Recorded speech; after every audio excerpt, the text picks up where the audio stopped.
हम अपने जीवन में कोई भी काम तभी करते हैं जब कुछ मिलने को हो, लेकिन जीवन में वही क्षण महत्वपूर्ण होते हैं जब आप कुछ ऐसा करते हैं जिसमें कुछ नहीं मिलता। जब कुछ मिलने के लिए आप करते हैं तब बहुत ही शुद्र हाथ में आता है।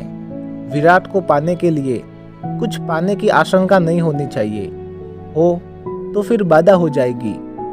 अगर आपसे कोई पूछे प्रेम किस लिए करते हैं तो आप क्या कहेंगे? कहेंगे प्रेम स्वयं में ही आनंद है, उसके बाहर और कोई कारण नहीं जिसके लिए प्रेम करते हो। और अगर कोई कारण है तो वह प्रेम सच्चा नहीं। ठीक वैसे ही ध्यान करने के लिए जब हम पूछते हैं कि क्या मिलेगा, वह हमारा लोभ पूछ रहा है। मोक्ष मिलेगा कि नहीं, आत्मा मिलेगी कि नहीं? नहीं, कुछ भी नहीं मिलेगा। और जहाँ कुछ भी नहीं मिलता वही सब कुछ मिल जाता है। जिसे हमने कभी खोया नहीं, जिसे हम कभी खो नहीं सकते, जो हमारे भीतर मौजूद है, यदि उसको पाना हो तो कुछ और पाने की श्रेष्ठता सार्थक नहीं हो सकती।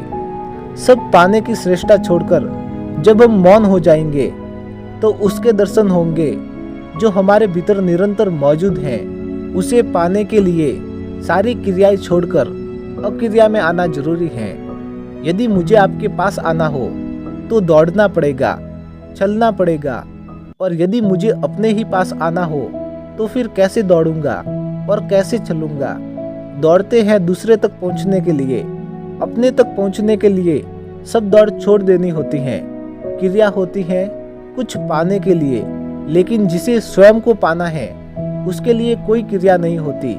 सारी क्रियाएं छोड़ देनी होती हैं। जो क्रिया छोड़कर, दौड़ छोड़कर रुक जाता है, ठहर जाता है, वह स्वयं को उपलब्ध हो जाता है।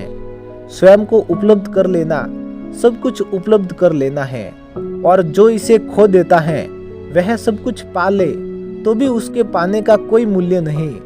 एक दिन वह पाएगा कि वह खाली हाथ था, खाली हाथ है। अज्ञान की स्थिति में सिवा ध्यान के और कोई मार्ग नहीं, और ध्यान अज्ञान का कृत्य नहीं है।